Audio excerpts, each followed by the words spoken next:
आज के इस वीडियो में हम आपको जो कहानी सुनाने जा रहे हैं वह एक ऐसे परिवार की कहानी है जिनके पास ना तो पैसों की कमी थी और ना ही खुशियों की कमी थी। हाँ, लेकिन उनके घर में एक आलसी लड़का ज़रूर था। तो इस कहानी को लास्ट तक ज़रूर देखना और एक मोरल आपको मिलेगा सीखने को, तो वीडियो लास्ट तक ज़रूर देखना। एक गांव में एक फैमिली रहती थी। सबसे अमीर उस पूरे गांव में ये लोग थे। इनका अनाज का बिजनेस था, जहां पर इनके पास कई मजदूर काम करते थे।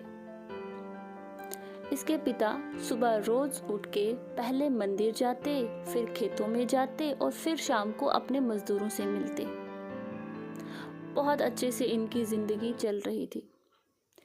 इसके पिता चाहते थे कि मेरा बेटा पढ़ ले लिख ले, एक अच्छा इंसान बन जाए। और कई बार वो इसे कहते थे कि तुम मेरे साथ चला करो, देखा करो कि काम कैसे करते हैं।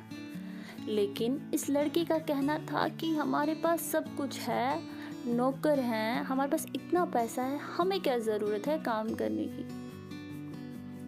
लेकिन कहते हैं ना, जिंदगी को करवट बदलते हुए देर नहीं लगती। आगे चल इसके पिता ने इसे एक बार कहा कि बेटा कल सुबह तो तुम्हें मेरे साथ आना ही पड़ेगा। बेटे ने कहा ठीक है पिताजी, मैं आऊँगा। जा करके वह अपने कमरे में सो गया। अगली सुबह उसके पिता ने बहुत आवाज़ें मारी, लेकिन लड़के ने अपने कमरे का दरवाज़ा नहीं खोला। वह सोया हुआ था। उसने कहा चिल्लाने दो इनको, खुद चले जाएंगे।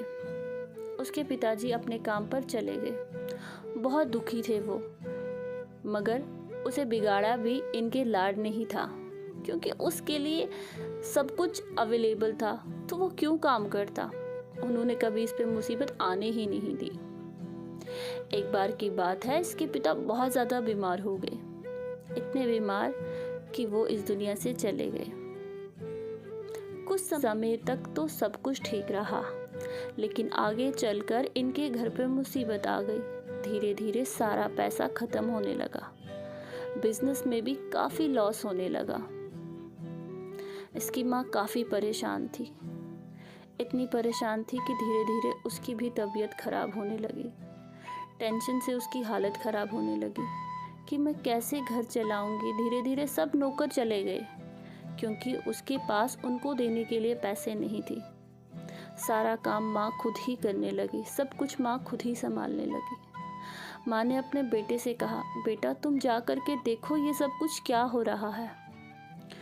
वो बहुत आलसी था। उसे तो अपने पिता के जाने का भी कोई दुख नहीं था, क्योंकि उसे लगता था कि वो बहुत अमीर है, उसके पास बहुत पैसा है, उस पर कभी भी मुसीबत नहीं आएगी।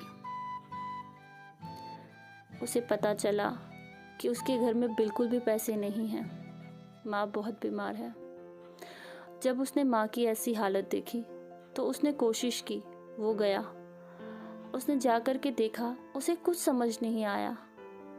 वो 2-3 दिन तक लगातार जाता रहा, लेकिन उसे कुछ पता नहीं चला कि क्या हो रहा है। फिर थोड़ी देर में वापस आ जाता और अपने घर पे सो जाता। फिर उसकी माँ ने उससे कहा, बेटा तुम जा कर के अपने नाना से मिलो, वो तुम्हें बताएंगे कि कैसे क्या करना है। लड़के ने कहा ठीक है। बहुत मनाने पे वो अपने नाना से मिलने के लिए चला गया। जब वह लड़का अपने नाना से मिलने के लिए गया, उसके नाना ने उससे कहा, बेटा तुम्हें अपने पिता की तरह रोज सुबह सूरज निकलने से पहले उठना है, शिव मंदिर जाना है, फिर अपने सारे खेतों में जाना है और फिर अपने मजदूरों से मिलना है। और ये काम तुम्हें हर रोज करना है और ये टाइम पे होना चाहिए। बेटे ने कहा ठीक है नाना जी, मैं ऐसा ही करूँगा। वह जाने लगा। सुबह उठ करके रोज पहले मंदिर जाता, फिर मजदूरों से भी मिलता और खेतों में भी जाता। उसने लगातार 10-15 दिन तक ऐसा ही किया। तो उसने देखा उनका बिजनेस थोड़ा सा स्टेबल होने लगा। धीरे धीरे 1 महीना हो गया और उनकी कमाई काफ़ी अच्छी होने लगी।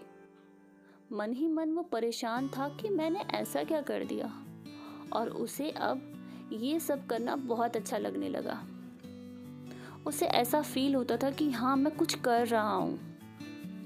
पहले क्या करता था, मैं पूरा दिन सोया रहता था, मेरा कोई मकसद ही नहीं था जीने का, लेकिन अब मुझे कुछ करना है, जैसे कि वो कर रहा था। 1 महीने के बाद उसकी माँ ने उससे कहा, बेटा जाओ अपने नाना से मिलकर आओ और उन्हें धन्यवाद कहना कि उन्होंने तुम्हें सही राय दी और तुमने सब ठीक किया। बेटा जाता है और अपने नाना से धन्यवाद कहता है।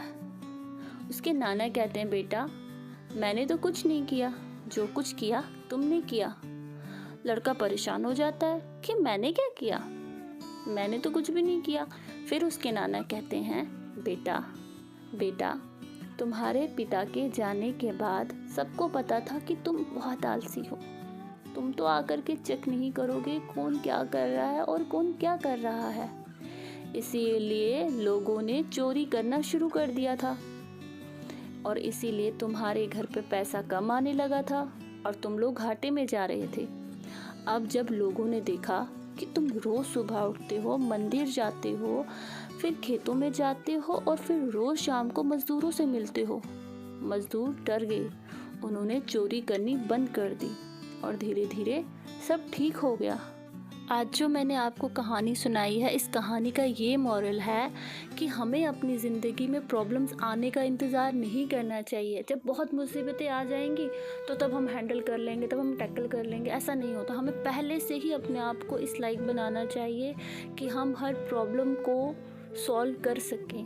हमें एक भी दिन अपनी लाइफ का वेस्ट नहीं करना चाहिए। जैसे ये लड़का था, हर वक्त सोया रहता था, इसके लिए ये था कि मेरे पास सब कुछ है, मुझे क्या ज़रूरत है काम करने की।